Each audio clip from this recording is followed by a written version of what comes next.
At my brother's engagement party, he smirked and dragged me over to his boss. "This is Cassandra, the family failure," he announced loudly, his voice dripping with mockery. My parents nodded along, their faces twisted in discomfort.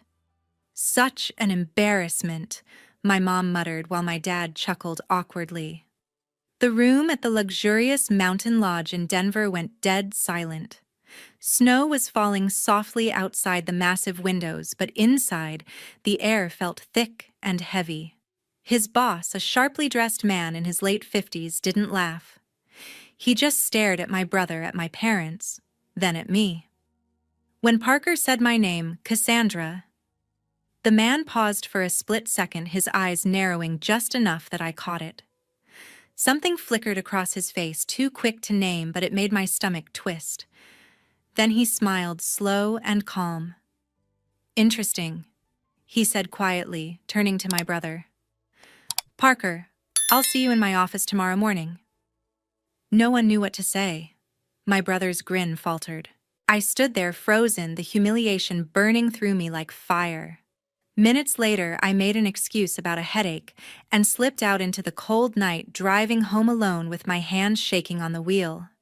If you've ever been treated like the black sheep by your own family, hit that like button and subscribe right now.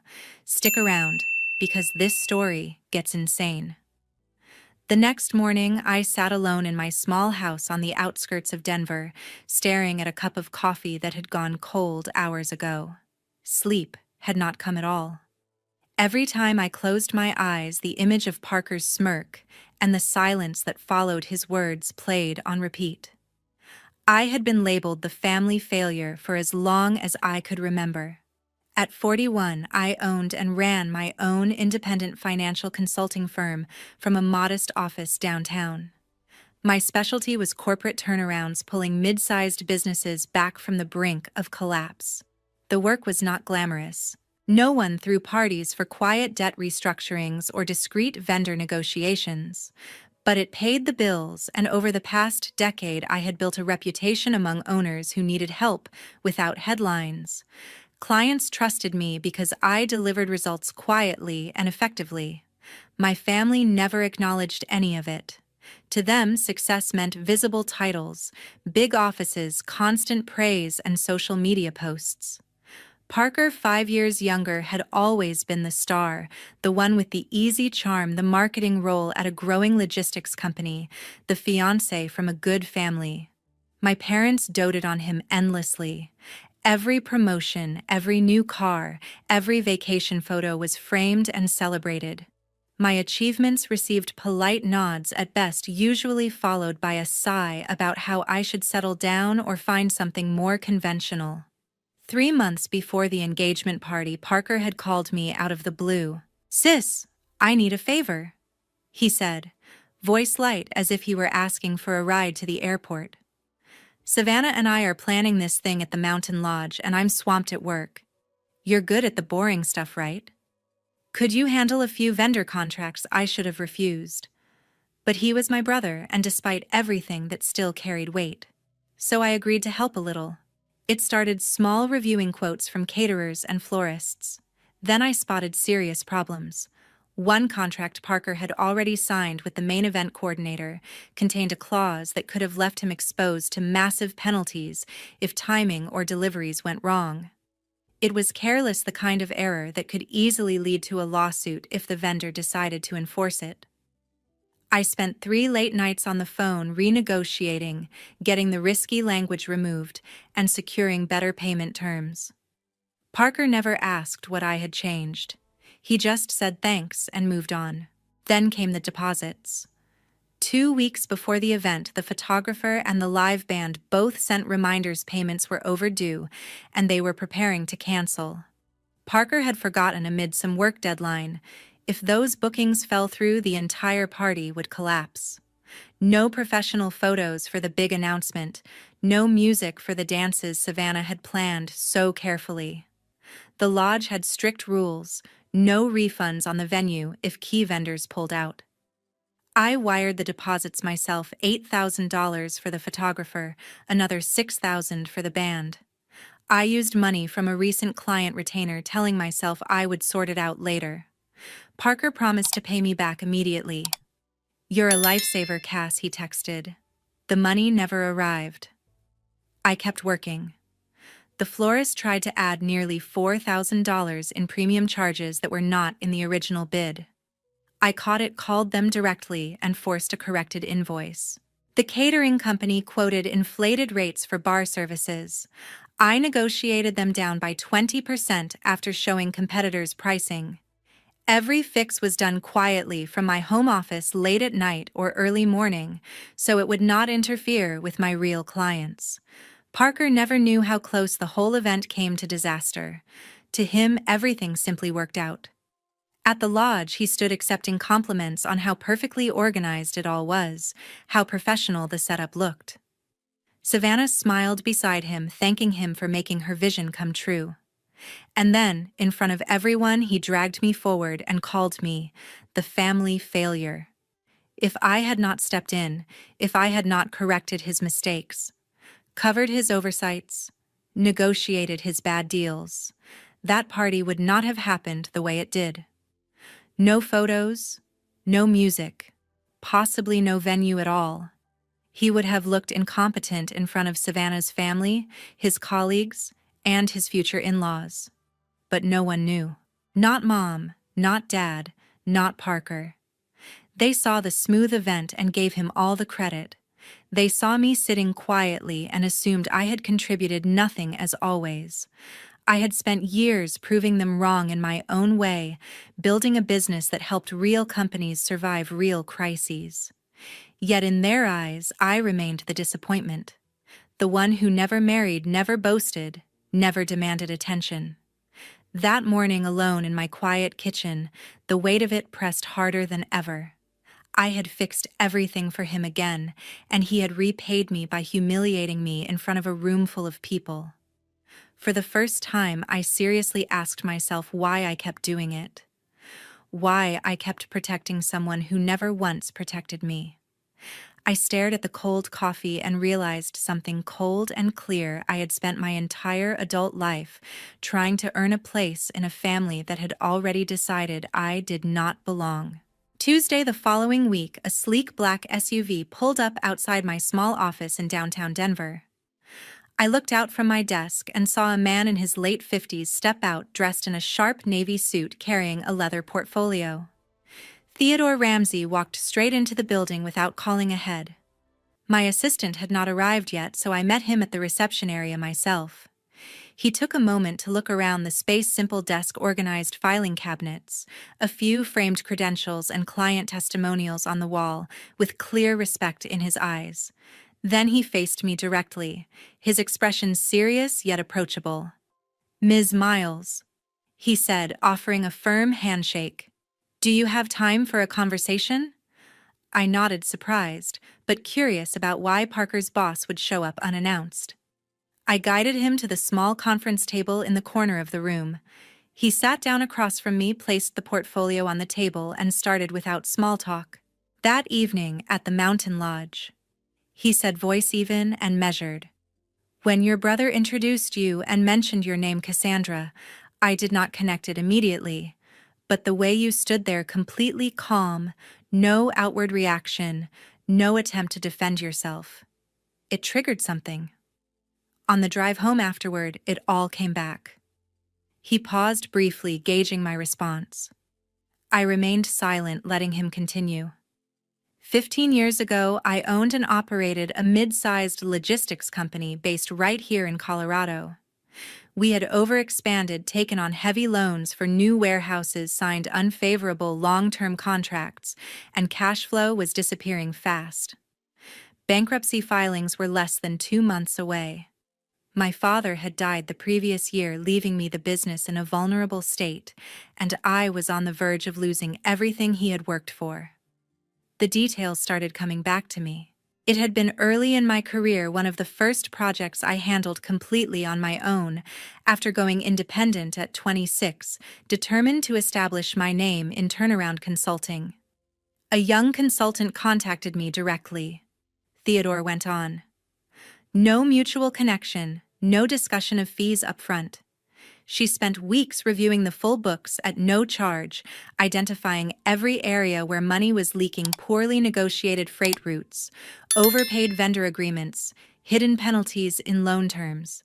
She delivered a precise restructuring plan: prioritize creditor renegotiations, liquidate underperforming assets, cut operational redundancies without massive layoffs. He opened the portfolio and carefully slid an old report across the table. The cover page read, "Cassandra Miles, Independent Financial Consultant," in the same clean format I still used today: concise bullets, logical flow, no unnecessary wording. "I've kept this all these years," he admitted, "because you turned the company around without billing a single hour. When I insisted on paying you after implementation began showing results, you turned it down. You said you were just starting your practice and could not accept payment from someone facing genuine crisis. Your approach reminded me of my own drive when I was younger: focused, unflinching, no need for recognition." I looked at the faded pages. Memories surfaced of endless evenings analyzing spreadsheets, making cold calls to suppliers, drafting letters to banks for extensions. "Ramsey Logistics," I said softly, connecting the dots fully. "You consolidated routes and sold the excess fleet." He confirmed with a nod. "Sold it at a profit 3 years later. Used those funds to invest wisely and grow sustainably. The larger operation I lead today traces directly back to your intervention. My entire career trajectory changed because of that unpaid assistance from a stranger who saw potential where I only saw collapse." He leaned in slightly. "At the party, I recognized the same steady gaze of the person who helped me without expecting gratitude or acknowledgement. The quiet composure under pressure. The exact professional style in that old report matches everything about you." I was speechless for a moment. That project had been meaningful to me at the time, but clients moved on, and I had buried it among hundreds of others since. No one had ever brought it up again, let alone thanked me years later. "Why come here now?" I asked, genuinely wanting to know. He closed the portfolio gently. "Because hearing how your own family described you did not match the person I knew had saved my business. The consultant who rescued me without fanfare is not a failure. And since Parker reports to me, I've been paying closer attention to certain patterns at work." He stopped there, not expanding further yet. The implication hung in the air, but he shifted to asking about my current practice instead. I described recent cases: rescuing a family-owned distribution firm from foreclosure, guiding a regional supplier through supply chain disruptions. He listened attentively, asking thoughtful follow-up questions that showed real understanding of the field. We spoke for nearly an hour. The morning sunlight moved across the office walls as he shared brief updates on how the company had evolved since my involvement: new divisions, steady growth, community contributions. It felt strange but validating to have someone outside my family circle recognize the impact of my work. When he finally stood to leave, he extended his hand again. "I'd value keeping in contact, Ms. Miles. Properly this time." I walked him out. As the SUV pulled away, a small shift settled inside me. Someone had seen the value I brought, not through boasts or demands, but through results that lasted. During that initial meeting and the several phone calls and in-person follow-ups that followed over the next few days, Theodore Ramsey shifted the conversation to the real reason he had sought me out beyond the past connection. He explained that he had quietly initiated an internal audit at his logistics company approximately 10 months earlier, prompted by discrepancies in financial reporting that crossed departments. Parker had come under scrutiny early in the process. Theodore presented the evidence in a calm, organized manner, laying out printed reports, email chains, and annotated spreadsheets on the conference table. The most significant issue involved a high-value contract with a national retail chain for optimized shipping and distribution logistics. The project had been publicly credited to Parker as his personal initiative. He had delivered the final presentation, accepted the congratulations from senior leadership, and received a substantial performance bonus along with a promotion recommendation. In reality, the core work had been performed by a junior analyst named Nathan Hayes. Nathan had spent 6 months researching market data, building financial models, and drafting the initial proposal. Parker had joined the team only in the final 2 months, then systematically took over credit.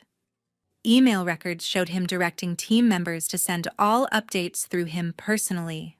He then forwarded those updates to executives with slight rephrasings, presenting them as his own ideas. The commission tied to the deal amounted to $47,000, plus the added visibility that accelerated his career trajectory. That was only the beginning. Theodore opened another folder containing 18 months of expense reports. Parker had routinely submitted personal expenditures as legitimate business costs.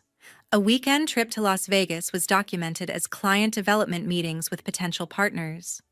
A luxury hotel stay in Miami was labeled networking event coordination. High-end clothing purchases, suits, shoes, accessories were categorized as professional attire required for executive presentations. Even some preparatory costs for his engagement party, such as catering tastings and venue scouting visits, had been quietly billed to the company account. The total fraudulent charges exceeded $110,000. The pattern had started small minor reimbursements that slipped through and gradually grew bolder as no immediate questions arose. Theodore's forensic accounting team had cross-referenced every item against personal credit card statements, calendar entries, and travel itineraries. The mismatches were undeniable. I sat listening, a mix of disbelief and grim recognition settling in. Parker had always been quick to take shortcuts when it benefited him. Seeing the documented trail made the behavior impossible to dismiss as mere oversight. "Why share this with me specifically?" I asked during one of our later calls. Theodore responded thoughtfully. "Because I need someone I can trust to handle the next phase. We recently acquired 2 smaller subsidiaries, and the combined operation generates around $50 million in annual revenue. We're restructuring to eliminate redundancies, integrate systems, and ensure financial compliance. This requires an independent consultant with proven expertise in turnarounds, someone who prioritizes accuracy over politics." He slid the formal contract proposal across the table during our next in-person meeting. The terms were clear: a 6-month engagement, $250,000 in compensation, with provisions for extension based on results. The scope included auditing overlapping departments, recommending operational efficiencies, and overseeing the financial integration without bias. I reviewed the document carefully. The project would demand significant time, site visits, data analysis, stakeholder meetings, but the pay represented more than I typically earned in a full year. More importantly, it was an opportunity to apply my skills on a larger scale, working directly with an executive team that already respected my background. "I can't be involved in any decisions about Parker personally," I clarified. "You won't need to be," Theodore assured me. "The evidence is independent and will stand on its own. Your role would focus solely on the restructuring project." I took a few days to evaluate how the engagement would fit with my existing client load. I ran preliminary projections, considered the logistics of travel between Denver and the company's headquarters, and weighed the potential impact on my practice. The opportunity was substantial, and the trust Theodore placed in me felt validating in a way few things had. Before I signed, during our final call of the week, Theodore mentioned one additional point almost casually. While conducting the broader audit, his team had noticed some unusual financial transfers that appeared unrelated to company business but linked to family accounts. "I've seen a few irregular patterns involving funds connected to people close to Parker," he said, carefully choosing his words. "Nothing conclusive at this stage, and I'm not ready to draw conclusions without full context, but it's something I felt you should be aware of." He left the statement open-ended, offering no specifics. The hint lingered in the air, suggesting there might be more beneath the surface than workplace misconduct alone. I did not press for details. The contract stood on its own merits.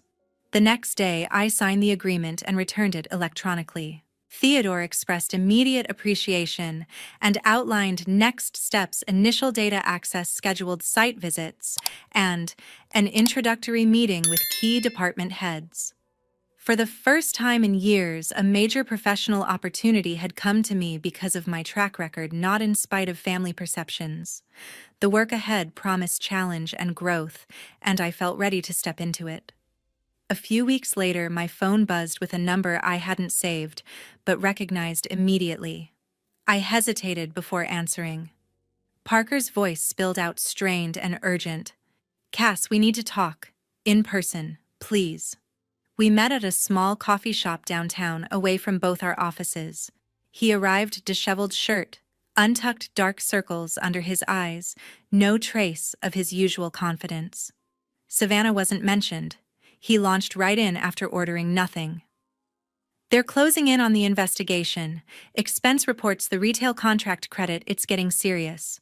Theodore's people want corroboration from anyone familiar with my processes." I stayed silent, letting him continue. "You've glanced at some of my work before. Remember quick opinions on presentations. If you could just confirm to them that we bounced ideas off each other, that I consulted you on strategies, it would carry weight. Family backs family, Cass. Always has." The plea in his voice was raw, almost convincing if I hadn't heard versions of it growing up. "I'm not going to lie," I said evenly. His expression hardened. "You owe me that much. Mom and Dad have always pinned their hopes on me. You can't just watch this happen. I don't owe you lies, and I'm staying out of it." He gripped the table edge.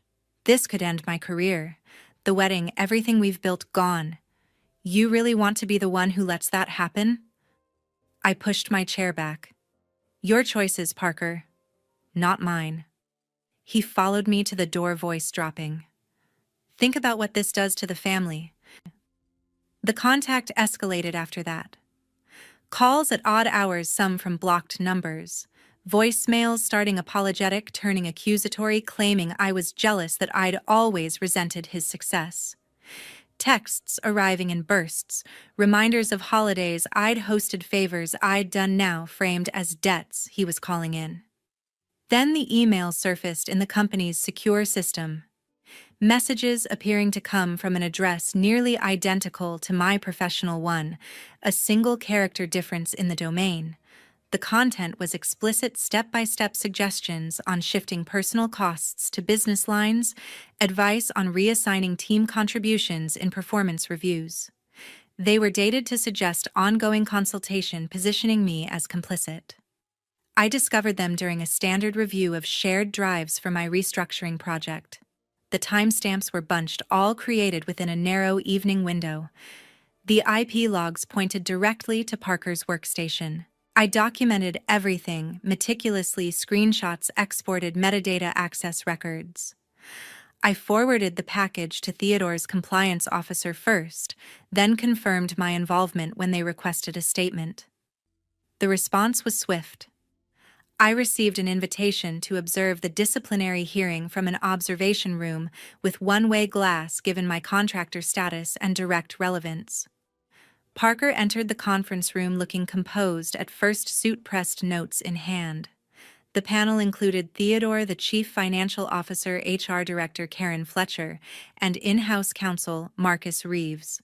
They proceeded methodically, projecting evidence on the screen: mismatched receipts, altered project timelines, and now the forged correspondence attempting to draw me in.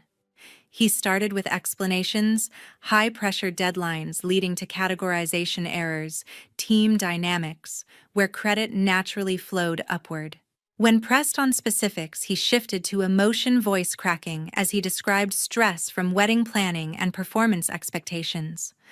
The panel remained unmoved. Karen Fletcher delivered the outcome professionally: immediate termination for gross misconduct, including fraud and attempted obstruction. The company would pursue civil recovery of all misappropriated funds totaling over $110,000 through legal channels. Given the deliberate nature and scale, authorities would be notified for possible criminal prosecution. Security appeared promptly. Parker gathered his belongings into a standard box, escorted out through a side door. His face was blank as he passed the glass, unaware I was there. I left the building shortly after, driving home through familiar streets. No rush of victory surged through me, no satisfaction in seeing him fall. Just a profound, icy relief, like exhaling after holding my breath for decades. The fallout was his to own, built from decisions he made without regard for consequences. I felt no urge to celebrate, only the quiet recognition that some patterns finally broke, leaving space for something cleaner. 2 months passed. An invitation arrived in the mail from Aunt Irene, handwritten, formal, requesting the entire family for dinner at her home in the Denver suburbs. She had always been the quiet observer on my mother's side, widowed, early, living independently in the same house for decades. I almost declined, but the note included a personal line: "It's time we talked openly. Please come." The evening was cool when I arrived. Cars lined the driveway, my parents' sedan, Parker's SUV, vehicles belonging to 2 cousins and their spouses. Inside, the dining room table was set for 10 candles, lit, the aroma of roast and potatoes filling the air. Aunt Irene greeted me at the door with a firm hug, her eyes sharp at 73. "Thank you for coming, Cassandra." Everyone else was already seated. Mom and Dad at one end, stiff postures. Parker beside an empty chair that must have been Savannah's, she wasn't there. Cousins Mark and Lisa with their partners exchanging uneasy glances. Dinner began politely, passing dishes, small talk about weather and holidays. Aunt Irene waited until plates were filled before standing at the head of the table. "I've asked you all here because I've stayed silent too long," she said, voice steady and clear. "This family has treated Cassandra like she doesn't matter for years. I'm done with that." Dad started to interrupt. "Irene, this isn't—" She raised a hand. "You'll listen tonight, George."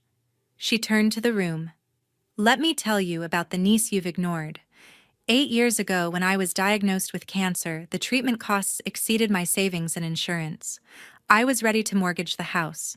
Cassandra paid the remaining bills, over $40,000, without telling anyone. She sent the money through the hospital foundation so I wouldn't know at first.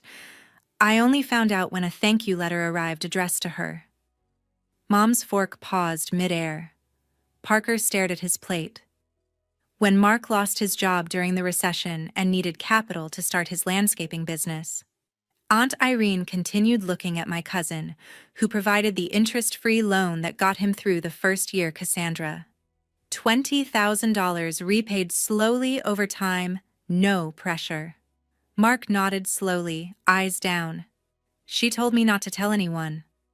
"And Lisa's husband," Aunt Irene went on, "when his tech startup was failing and they faced eviction, who covered 6 months of rent quietly, the same person." The room grew quieter. No one met my eyes. "But the worst," Aunt Irene said, voice tightening, "is what happened with your grandfather's education fund. He set aside money, specifically 1 share for each grandchild. Cassandra's portion was $50,000, intended for her college and early career. George and Barbara, you withdrew it all and redirected it to Parker's accounts for his private university tuition and first apartment." Dad's face reddened. "That money was invested for the child with more potential." "Potential?" Aunt Irene cut in. "You decided Cassandra had none, so you took what was hers." Mom's voice was weak. "We thought she'd manage on her own. She always did. Parker needed the boost to succeed." Parker spoke up, defensive. "Times were tough. We all made sacrifices. Cassandra turned out fine anyway." Aunt Irene looked at him directly. "Fine. While you used her inheritance to build the life you flaunted. And now, after everything that's happened at work, you still sit here, acting entitled." He shifted uncomfortably. "That's separate. Bad luck at the office?" No one responded. The cousins exchanged glances, clearly uncomfortable, but not contradicting her. Aunt Irene addressed the table again. Cassandra never spoke up because she doesn't need validation from any of you. She built her life on her own terms. But I won't allow this family to keep calling her the failure. She sat down. The silence stretched.